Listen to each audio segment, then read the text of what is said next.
better silence my phone. I don't have my phone. Okay. All right, I think we can go now.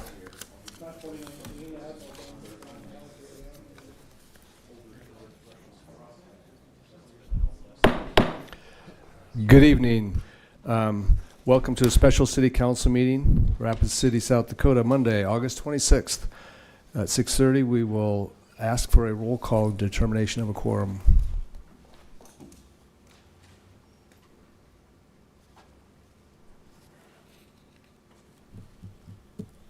Lehman, Maher, Here. Roberts, Stroman, Pettigrew, Sechrist, Beaverdorf, Ham, Evans, Roseland.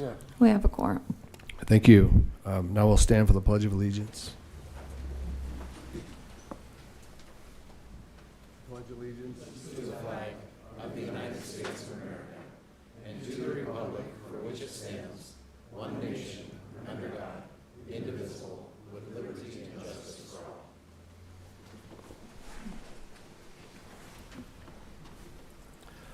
Okay, now I'd like to ask for a motion to approve the adoption of the agenda. Moved by Roseland, seconded by Roberts to approve the agenda. That brings us to general public comment. 3-minute time limit per speaker. It's a time for members of the public to discuss or express concerns to the council on any issue not on the agenda. No item will be added to the agenda per state statute for special meetings. Tonight we have one public speaker request, Mr. Dane Senser. Thank you. Dane Senser. I'm a resident of Rapid City, but my current residence right now is at the Cornerstone Rescue Mission. Of course, not of my own doing in regards to an illegal conviction. However, I do want to say one thing before I start my issue. I want to acknowledge Bill Evans, councilman. We had a little bit of a confrontation last year, and we both ran into each other about a week ago. And I want to thank him for discussing it, and we resolved it. And we walked away better people because we had a conversation. We understood the other points of view, and I think that's important in this day and age to understand people, what happened to them, and the conversation of it. But in the end, I thank him for resolving it, and it worked out just fine, and I thank him. My issue tonight actually involves the city attorney in regards, might want to write this law that I'm going to specify, and the police department. And I did get a call back from the police department in regards to this. South Dakota Codified Law 2246-1. It deals with landlord and tenant disputes, civil and criminal. And here's where there's a big issue. There was a pastor. She has a church. She's a Christian pastor in Rapid City. She's also a landlord. She was my landlord. However, you can't, and it just as information, she's great friends with the Grand Gateway hotel people, and we know what happened there some years ago. Wasn't a very good incident. I don't want to see that happen again. But what happened here was basically a illegal conviction, and you're a landlord, and it's civil. But then after 6 calls later to the police department, is it civil or is it criminal now? I was barred out of a 30-day eviction in less than 30 days. I didn't have time to get out of there. My door was locked and bolted with a bar, and I couldn't get in. Denied my medication. I ended up in the emergency room at Monument Health from that. Is that civil now when the police come, or is that criminal now? Because I was denied my medication, my clothes, everything, and I was denied access coming into the rental. This should be brought up to the agenda possibly because it's a very gray area of civil and criminal. With 6 calls to the police department, somewhere in between, somebody should have been arrested for criminal. I was almost arrested by a police officer for a malicious, you might say, restraining order put on me maliciously, okay? So things like this happen, and I would like to see something, the police department or the city or the agenda, to look into this because, you know, Okay, sir, Mr. Censor, your time is up. Thank you. Thank you. I hope they can look into it. And I just want to say one other quick thing. Alcoholism and drug addiction will destroy this city. And that's my last comment. Thank you. Thank you, sir. Now we'll move on to non-public hearing items, items 1 through 6. We'll open public comment on these items. However, we have no speaker requests at this time. So we'll move on to consent items 1 and 2. Does any member of the council wish to remove one of these from the consent?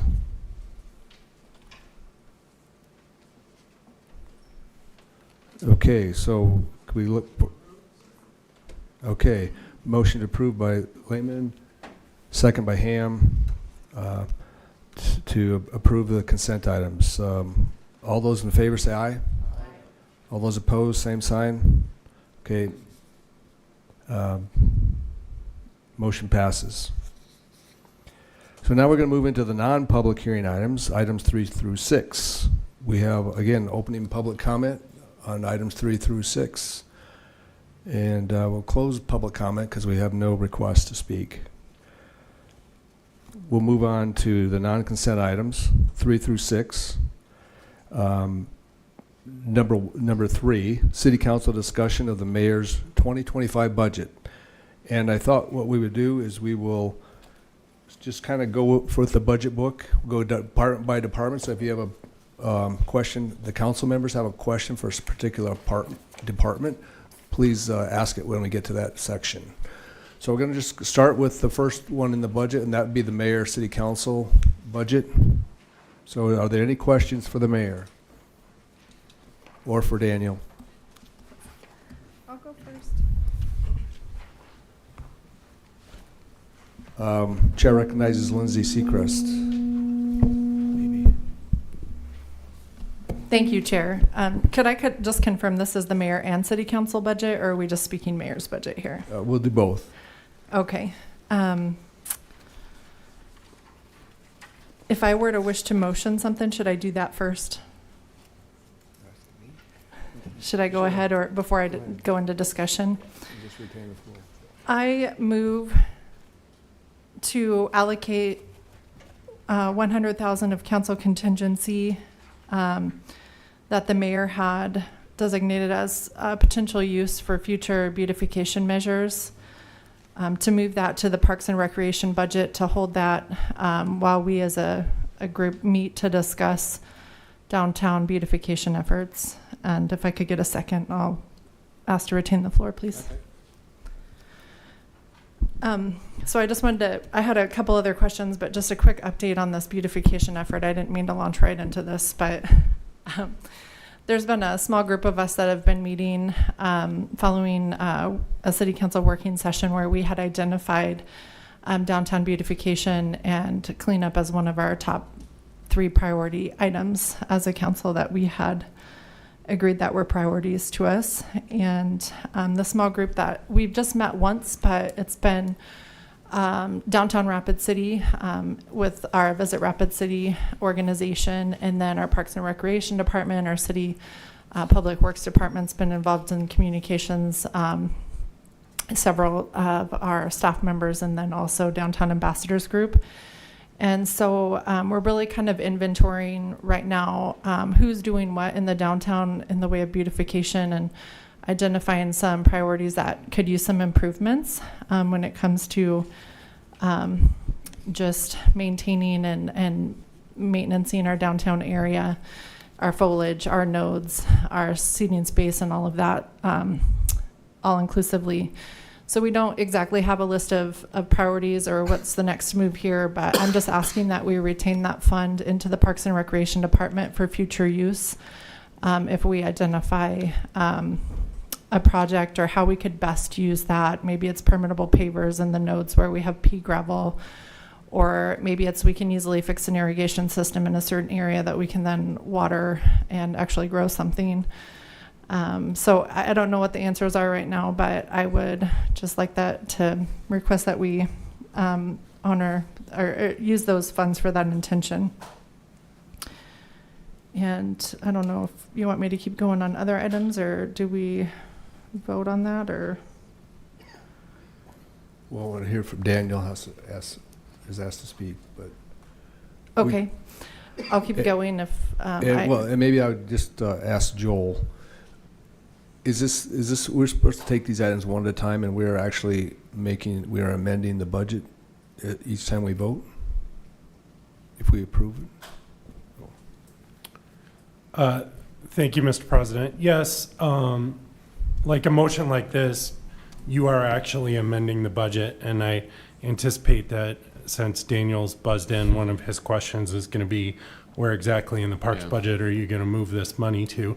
And quite frankly, it might, if you want to segregate it and keep it, might be better to leave it, frankly, in your contingency, and then when you have a plan, you can allocate it for that. But if you're going to move it to the parks budget, we're going to have to identify where into the parks budget it's going to go. And if it's into a general maintenance fund, then it could potentially get used for other items.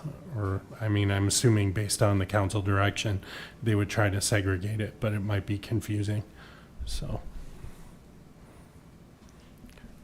Okay, we'll go to Daniel Ainsley. Thank you, Mr. President. Joel did read my mind on that. Not to say that it's not a good use of council contingency, but just knowing exactly what line item, if you're not sure yet if it's going to be hiring someone to do some work or if it's going to be paying for supplies or what it might be, it might make more sense to leave it in council contingency, allow the council to continue to investigate it over the next 2, 3, 4 months. And then once you know, is it purchasing new supplies, or is it hiring a contractor to do something, or is it purchasing some things so that the parks crews have the resources to do it, then you would be able to allocate it to that.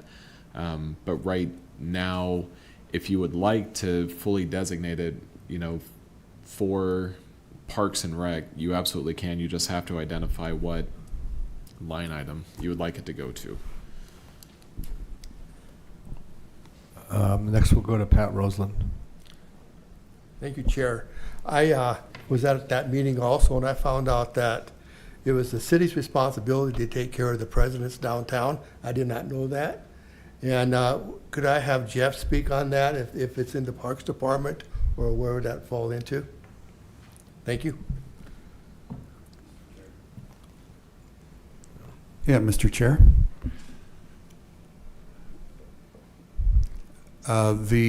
Yes, the downtown statues, the maintenance of those will fall to the Parks and Recreation Department.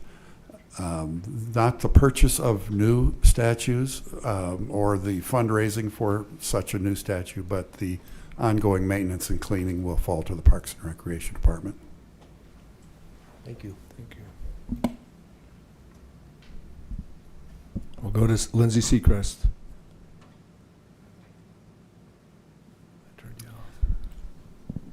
Thank you, Chair. I will go ahead and motion to allocate the $100,000 in council contingency to future beautification funding priority items downtown. And if it's okay to just keep it in the city council contingency, if that's easier than moving it to a different budget, I'm fine with that, but Okay, the motion has been made by Councilwoman Seacrest to keep the $100,000 intended for beautification of downtown, but to keep the money in the city council contingency budget this time. Any other discussion on this issue? You're marking it, yes. Can you do that in contingency funds though? What if I find something better? It'll be up to the council. Just kidding. All right, buddy. Okay, so we have this motion to earmark the $100,000 in the city council's budget. we had a second, I second. Pat Roseland, second. So all those in favor, say aye. Aye. Opposed, same sign. I'm sorry, were there 2 noes? Okay, 2 noes. Motion passes. Okay, we'll move on now. The next department here, we have city attorney. Are there any questions on the city attorney's department budget? Okay, if not, we're going to move right on to community development. Are there any questions related to community development?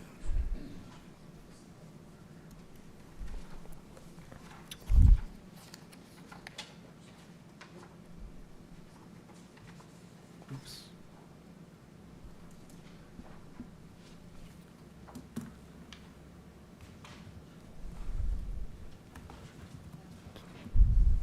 We have, okay. Okay, if nothing for community development, we will move on to the finance department. And if I could, I have just one question for you, Daniel, about the budget, the general fund, and that has to do with the cash contingency balance. What happens to that at the end of the year if we have $3 million that was meant for 2024 contingency that we didn't use?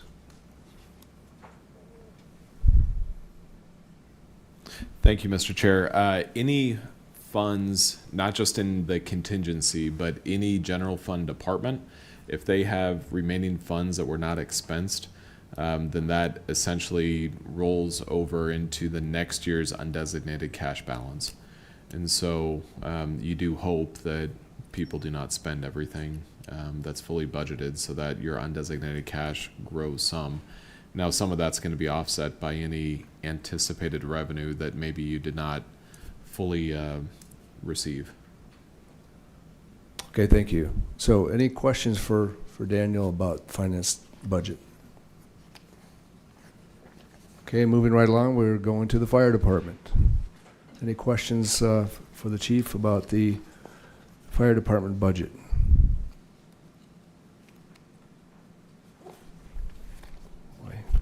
Okay, now we're on to human resources. Any budget questions about human resources budget?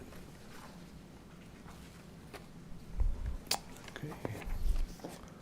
Okay, now we're on to, I'm sorry. Thank you, Mr. Chair. I did just want to note that I did make one inadvertent error when I was preparing the budget book. There's probably more than one, but one has been pointed out, that the number of FTEs under HR, it actually should be 9, not 8. 8 is what is currently employed there. There is one open position that we are currently recruiting for or about to recruit for. So I just want to make sure the council is aware of that. Okay, thank you. Now we'll move on to information technology. Any questions about IT? Okay, now we're moving right into Parks and Recreation. Questions on Parks and Recreation's budget?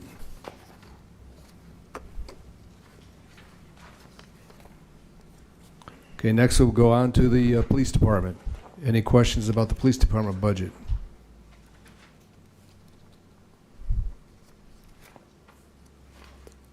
Okay, if not, we'll move on to Public Library. Any questions about the Public Library's budget?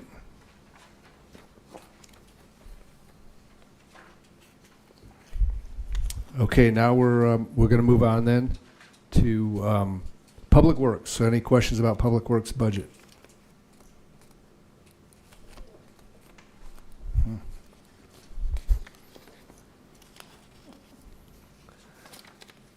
Okay, that takes us through most of the departments individually. Are there any other comments or questions about the budget that council members would like to bring up?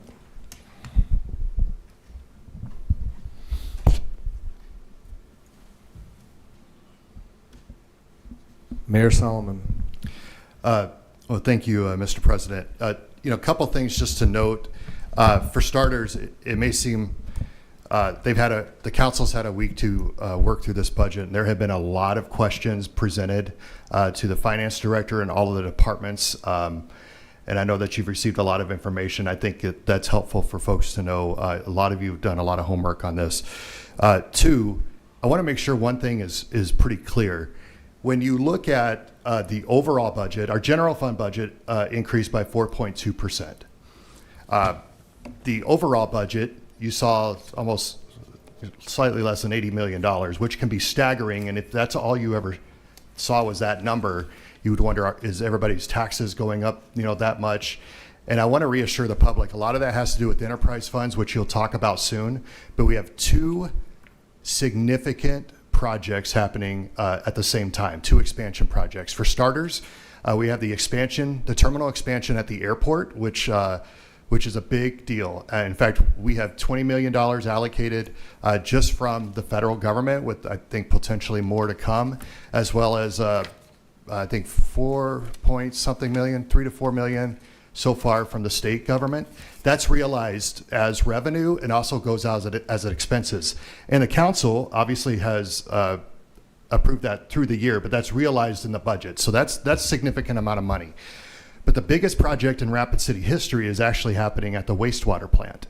And we have a significant amount of construction loans going to that, a lot of that coming through the state and also realized through them, as well as their own capital that they've saved up for this project. This is a project that you've approved that will serve this community for decades and decades to come. You should be very proud of that. And thank you for your support on that. But that's also realized as revenue and as expenses. So these are not necessarily ongoing operating, obviously costs, but these are big capital projects happening at the same time. When you're a fast growing city, you got to keep up with the essentials like wastewater. We also have, an additional $5 million going to the water department for work that they're doing. And when you add the airport and the tens of millions of dollars going to the wastewater treatment plant, and you start adding that up, that's where that total comes from. And I think it's a little misleading if you're to say, oh my gosh, where did all that money come from? We're just spending everybody's money. But we're fortunate to get a lot of state and federal assistance, either through grants or loans, that have to be realized in our budget as revenue and again expended out as an expense. And so that's one thing I wanted to make sure. I'm not sure I touched on it in my presentation, but I really wanted to hammer that home today, because it can be, if that's all you knew and you don't look beyond the headlines or beyond the numbers, that can be confusing. But those are big time projects, and we should be very proud about those projects. Those are good projects. And I wanted to make sure I threw that out there because we are about to enter the enterprise funds, which operate as their own business units. I know the council knows that, but for the public's sake, so the fees and things they collect generally pay for themselves. But I think that's an important distinction for the overall budget. So the general fund budget was a 4.2% increase. The overall budget, well, yes, there's tens and tens of millions of dollars of increases due to those significant capital projects.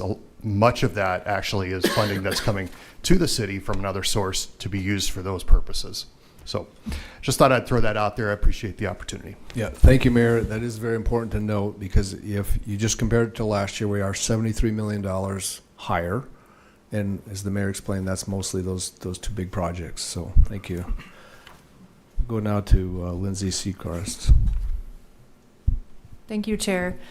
And thank you, Mayor, for that explanation. I do think that's really helpful to understand. The overall budget increase is closer to 4.2% general fund overall. I was going to direct a question to the mayor if I have the opportunity. I'd like to check in with Mayor Solomon on the city's plan for what and how we might address IM 28, and if that passes in November, if he could have a moment to speak to us on that. Sure. Mr. Chair, if I have your approval to speak? Sure. I appreciate the question, Councilor Seacrest. That is a very fair question. For starters, obviously, if you don't know, in November, there's a group that's put it on the ballot for IM 28. That's the repeal of the consumables tax. That's pretty much anything that touches your mouth. The challenge with that, of course, is we don't know exactly how that's going to be defined. So is that just food? Does it include prescriptions or tobacco? And We know some of the intention of that, but the challenges that was geared towards the state, but state law, we have competing state statutes, and one of them ties that the municipalities really can only do what the states are allowed to do. So if it passes there, the conservative estimate is about an 8.4% reduction for both Rapid City and Sioux Falls' budgets. Other cities may be higher, other cities may be lower. That's really on a very basic consumables definition, but you can really broaden that out, and that's part of the problem with that bill. So if that happens, the next step would be to go to the legislature and say, hey, can you untangle this knot between the state and the municipalities, because it is going to be severe for Rapid City if IM-28 passes, but it is going to be destructive for small towns throughout South Dakota. I just drove through Murdo last week. I went to Chamberlain for a mayor's meeting. I stopped in Murdo at their gas station. That gas station, that truck stop, is probably a significant source of their entire city's municipal budget. And if they're like Rapid City, we get 3.8 million visitors who help to spend that money each year. They help relieve the pressure off the South Dakota taxpayers. So I can only imagine if it's going to hurt us, what it's going to do to a community such as Murdo. I just use them as an example without knowing their numbers, but I feel for them. And so if that happens, we're going to talk to the legislature, and I've already had some preliminary discussions with some legislators to say, hey, what would you be supportive of making sure the municipalities are not a part of IM-28, because the originators have often said that wasn't their intention, but the way they wrote it kind of messed that up. As a reminder, Governor Noem, when she called for a sales tax reduction on groceries, that actually didn't repeal it. It shrunk it to zero. And by shrinking it to zero, it allowed municipalities to keep their 2 cents. But the state would then, do something else with that money that they were to save for the taxpayers. Well, this bill, of course, just repeals it altogether. So I'm hopeful then that we will get to work, as we're already starting, to say, legislature, can you please help us out? And then if that does not happen and we don't get any relief there, that would potentially go into effect as early as July of 2025. If that were to happen, yes, we will make cuts to our budget. You will be a part of that process, but here's the process that we're doing right now. I am working for the best, but we are planning for the worst. So if it happens, right now, the city departments, we have a task of identifying every single program and service that the city offers to the citizens of Rapid City, each department. So I have Parks Director Beegler with me. He's going to list that out. It's going to be a lengthy list of programs and services that are offered. After that, after we compile that list, which is due at the end of this week, then we are going to identify, this is going to take some time, but we have a little time to work on this, the FTE and resources that are needed to provide those services or programs. And then from there, we can work at identifying priorities. So if we have to cut 8.4% from our budget, I will work with the city council and say, let's prioritize these programs and services, which ones are most essential to the citizens of Rapid City, and which ones do we need to cut. And that could include, obviously, staff cuts and other things, and we will have to make that decision together. I won't make that on an island. I'll certainly have my recommendations, as I believe there are essential services to the city and other things that are great for our quality of life, but it will be a massive impact. On top of that, it's actually going to impact the monument in a significant way because of the chunk of their revenue that depends on consumables. That's actually the big part of their operating revenue. So we have to rethink entire business plans. All of our incentive programs are based on sales tax revenue. It would be a Herculean task, and every city in South Dakota would have to face it, and so would we. So as we work through that, if we get there, then obviously at the beginning of the year, as we work through the legislature, if come March and we don't get successful results, then we will be working prior to July. We will all be identifying what those priorities are, and we will make those cuts then. What I will not do is just say, well, let's just randomly cut 10% off the whole budget, and if we cut the police department by 10% and my department by 10%, that's not right. We as police are essential. We should be strategic and approach it in a intentional manner, and that's what we would do. So if we were to make cuts, it's cutting programs and services. That's what it would be. And of course, that will be, really tough because people are expecting what we've been providing so far as a municipality. But if we have to make those decisions, we will. So I wanted to make sure that you knew. Some of you have met with me just individually, and we've talked about it, but I want to make sure everybody knows, yes, we are planning that contingency. We're working on it. We're being methodical. I shared that approach with other mayors. They really appreciated that because they weren't sure exactly where to start. But I think by identifying everything that you do as an organization, and then it's not random, but it's very intentional about the things you don't do anymore as a result of a significant loss of revenue. Right now, we're fortunate not to be in an emergency situation. We don't have to create our own emergencies today. We don't have to be dramatic about it, but we should plan for it, and we are.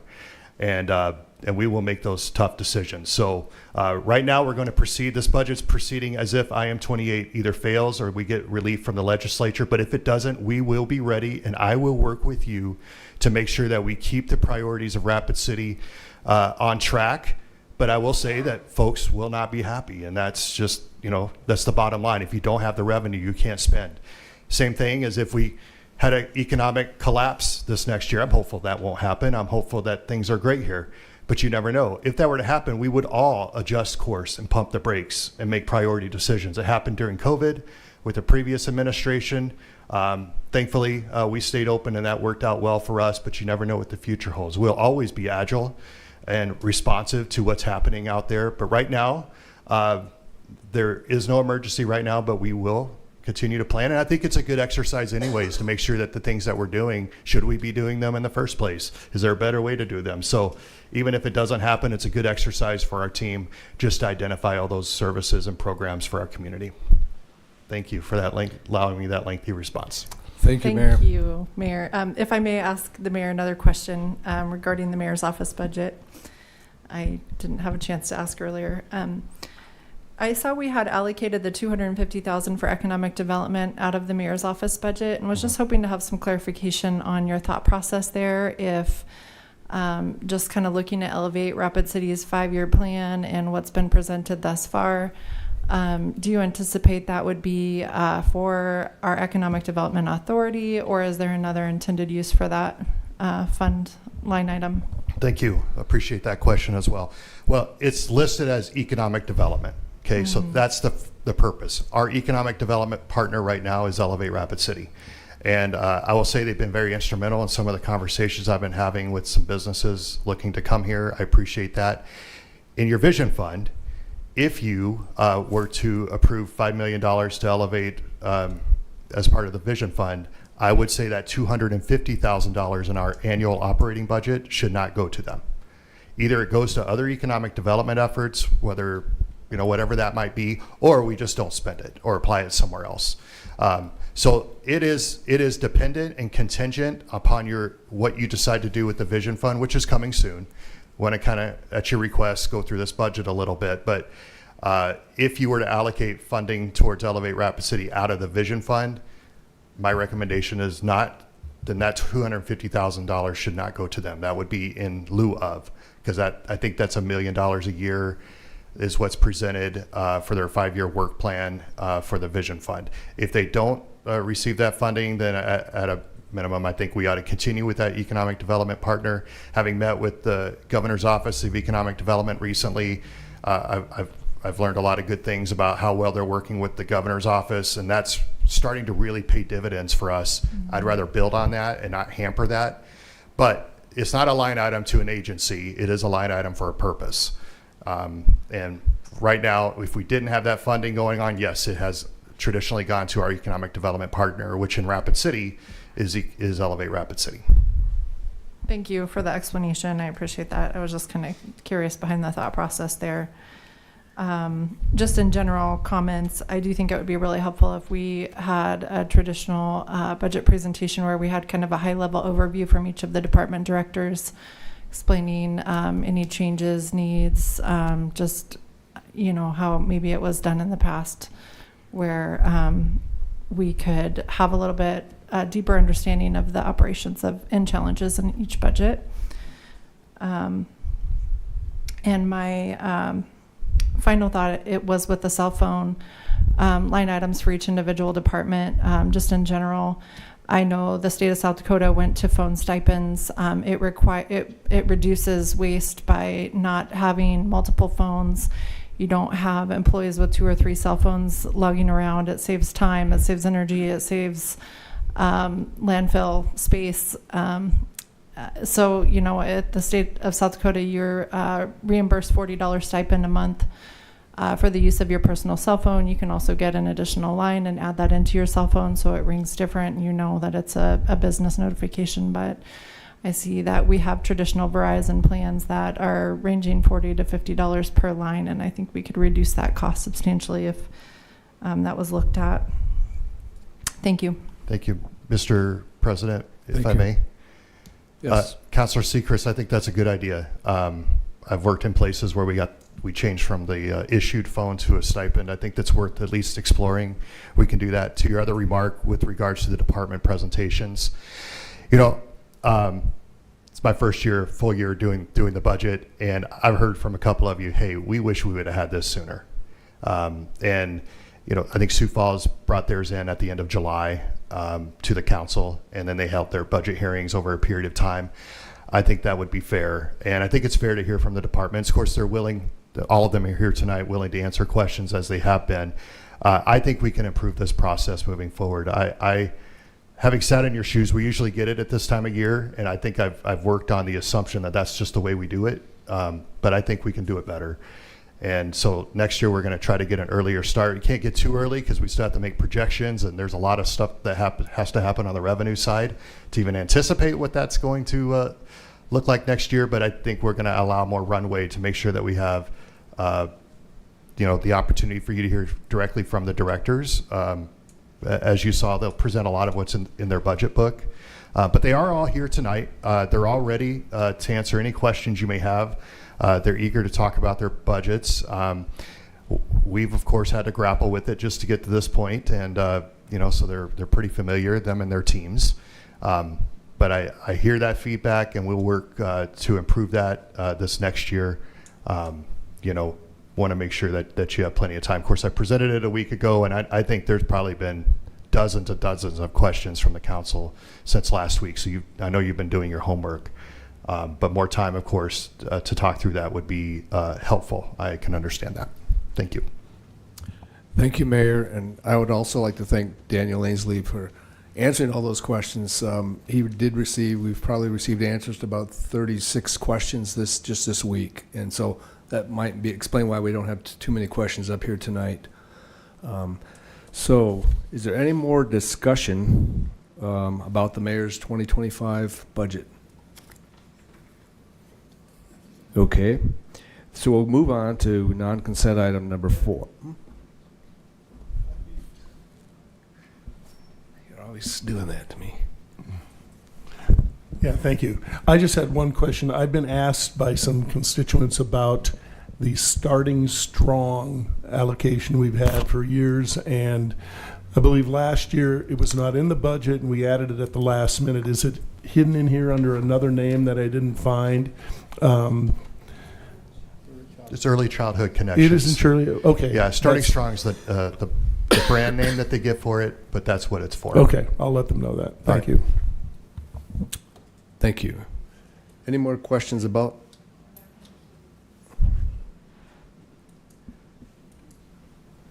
Okay. Thank you, Chair. I did want to just thank Mayor Solomon for the final thoughts on the budget. I guess my last kind of question I had was, I know we focus a lot on full-time employees, and when we add a position or maybe we deduct a position, were there any new full-time employees added to your budget this year in the Operations General Fund budget? Well, I don't believe we have any on the general budget side, unless I'm incorrect. Well, we have some that might be grant funded. For example, I think the police department is looking at some grant funding on theirs. In my mayor's office budget, I have placeholders for a couple of positions I haven't filled as part of my evaluation process of this year to make sure that how to best proceed with that. I didn't want to hire somebody and then make changes and then say, whoops, sorry about that, and let you go. That's not the way to do it. But my instruction to the directors was we had to do a wage adjustment this year. That was done by with the help of a third party. It's already been approved. So I said you need to keep your budgets to what you had last year. With the exception, of course, of making room for those wage adjustments, which is reflected in the budget. So. So once again, we are trying to keep our FTE counts low. For example, HR has that opening. Now, one of the things they're looking at with that opening is they wanted a different position for a compensation analyst, but instead of filling a position from an opening, can that be repurposed for a compensation analyst? That was a conversation that we had. There are certainly requests if we were to start some programming. For example, there's efforts to look at potentially centralizing maintenance, which I haven't brought to you today, but that would potentially require new positions or repurposing of those positions. But until I have that fully fleshed out, I wasn't going to present that to you. It's not ready for prime time, but those are things we're working on. And when it's ready, it'll come to you. You know about that work, but anything you budget here, for example, I have money allocated in my budget for $500,000 for potential centralization. That's just a neutral parking place. Of course, any decisions we make on that will come back to you for your approval. So you can still say yes or no. That's a great idea or a bad idea. But that's kind of how we're approaching that today. If I'm incorrect on anything, Director Ainsley, can you think off the top of my head anything new? Maybe he can answer a little bit more on that. Thank you, Mr. Chair, and also Mr. Mayor. There are just a couple of additional FTEs that are within the general fund.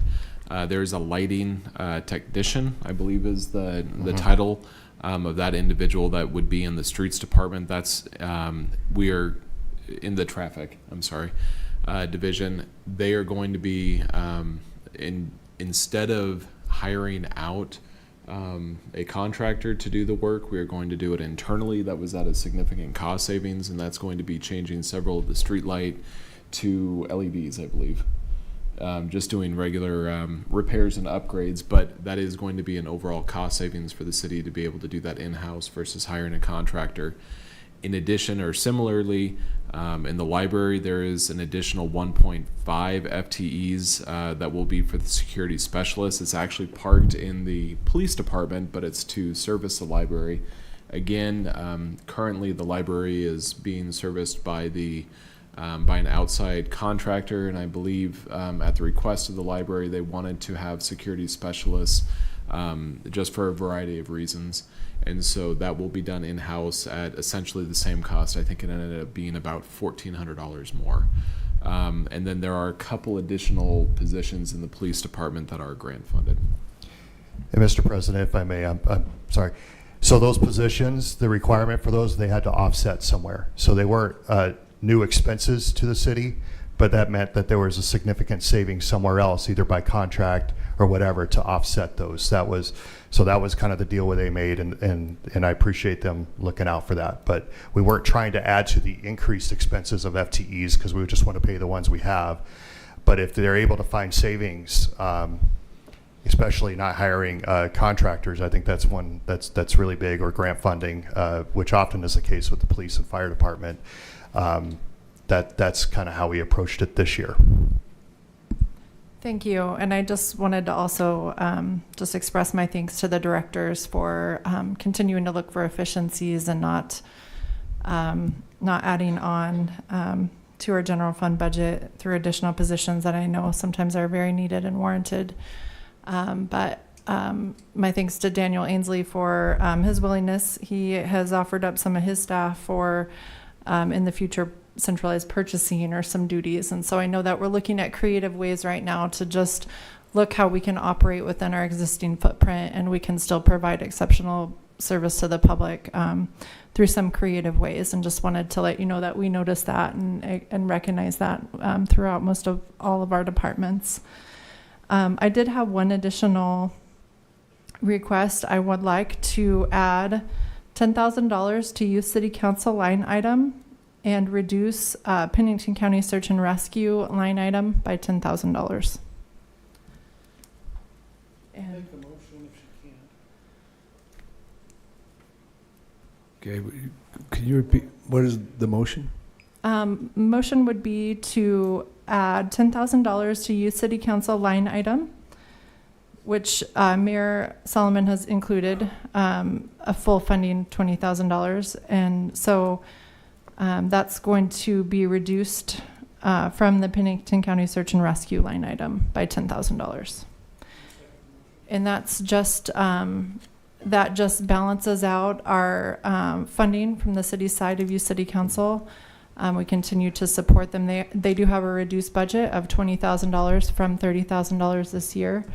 Mayor Solomon had recommended an additional $10,000 to their budget when the county declined to support the matching funds that had traditionally been matched. And so this was our way of just balancing out the budget line items.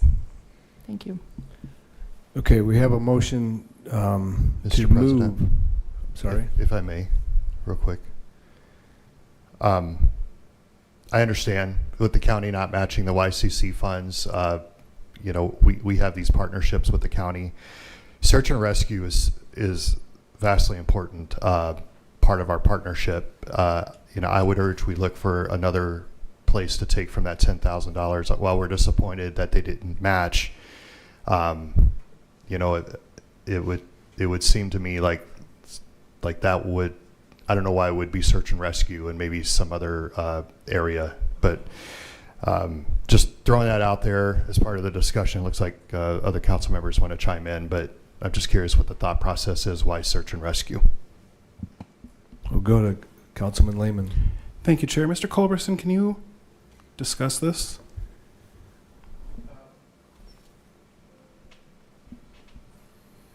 Mr. Chair, thank you.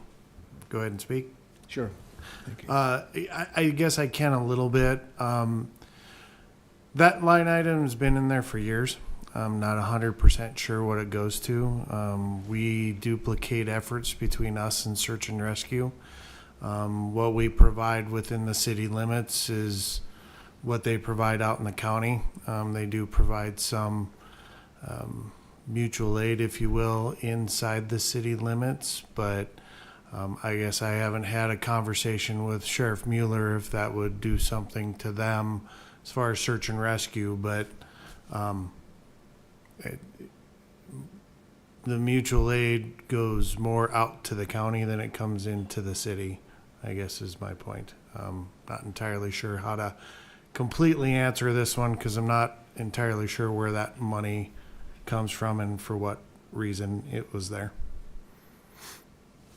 Okay, thank you. We'll go back to, well, okay. Okay, so we have a, we're going to go ahead and vote on this motion then. The motion is to remove $10,000 from search and rescue and reallocate it to the Youth City Council. Is there any more discussion on that? Okay, all those in favor of this, the motion to change, make this change, signify by saying aye. Aye. Opposed, same sign.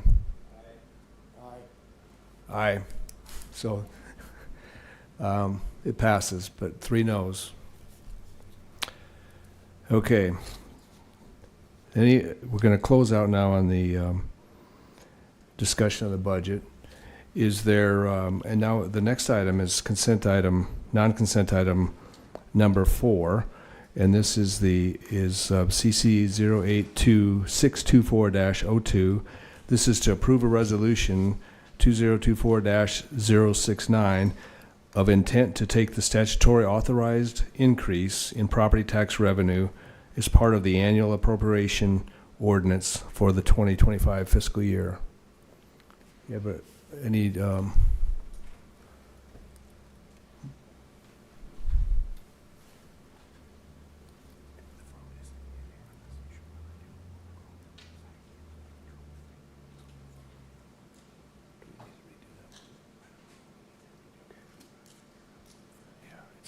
these 3 said no. Okay. I'm going to go to Councilman John Roberts. Thank you very much, Mr. President. The only reason I'm getting in here is to say that I think for the 13th year in a row, I'm going to vote no on the CIP.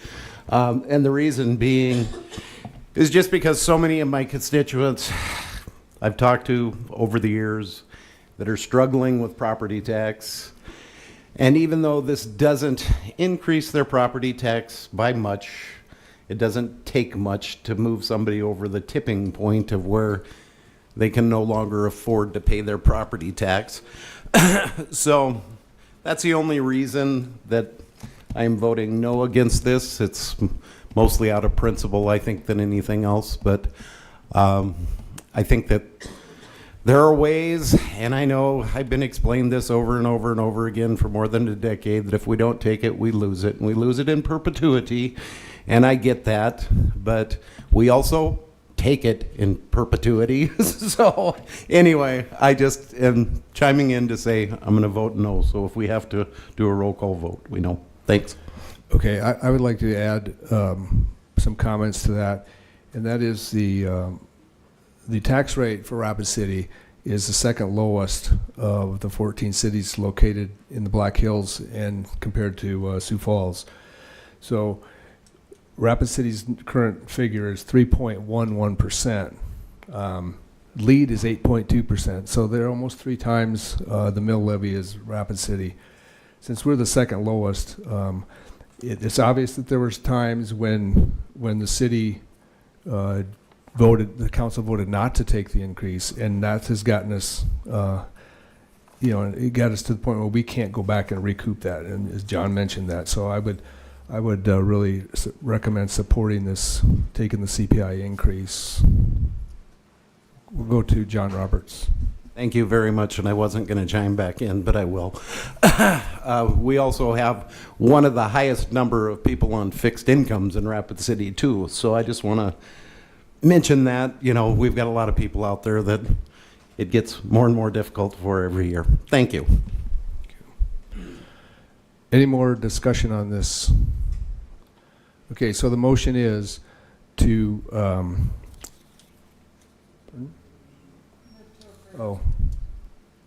need a second. Bill Evans, second. Motion was made by Lindsay Seacrest.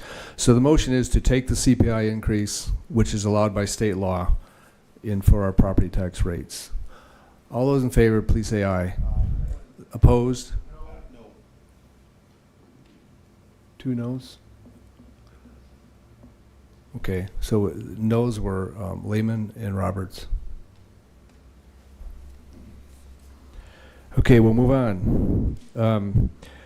Number 5 is the first reading of the ordinance 6634 regarding the full year 2025 appropriation ordinance. Okay, we have a motion to approve. Do we have a second? By Jesse Ham, seconded. Okay, do we have any discussion on this motion? This would serve as the first reading of the budget. And if I may, we'll go ahead and vote on this, and then I'm going to have a question for the city attorney. No discussion?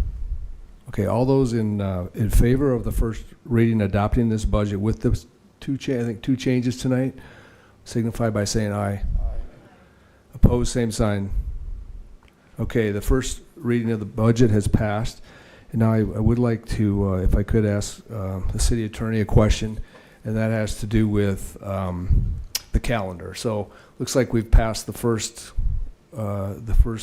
reading of the ordinance, and I just want to make sure we don't get in trouble with time. It doesn't look like we are going to need another special meeting, so we could go ahead and if there's discussion on the 3rd, we still have another chance to come back on the 16th, and we'll be okay with timelines, right? Yes. Oh. All right, thank you. Yes, I think, again, the budget, the finance officer needs to certify the tax levy to auditor by the end of the month. So that's generally the trigger, is that you have to have it done by the end of the month. So if you approve it by the meeting on the 16th, then you should be fine. If it does not, if second reading does not get approved on the 16th, then you would have to set a special council meeting before the end of the month. I would point out the second meeting is the 16th. It's the middle of the month. There are 5 Mondays in the month of September, so you would have a little bit of time. But I would also remind everyone that if you make a substantial change to the ordinance at second reading, then we will have to wait to approve the second reading, have another public hearing 5 days, at least 5 days later, where we would adopt the budget with the changes made. So if you want to make any changes before second reading, I would either discuss it on Monday night or set a special meeting before the 16th. Okay, then that would bring us to item number 6, which is the discussion of the future budget meeting dates. Since we've already had the first reading of the budget, I'm not sure we need a special meeting next Monday. However, we could try to go for the second reading on the 3rd. Could we? Or There. Yes. It has to be 5 days between readings of the ordinance. So Okay. if you decide to have second reading on the 4th, you would have 5 days. Okay, because I just want to make sure that if we have a substantial change in the second reading, that we still have the next meeting to approve. So, any other questions or comments or requests for a special meeting?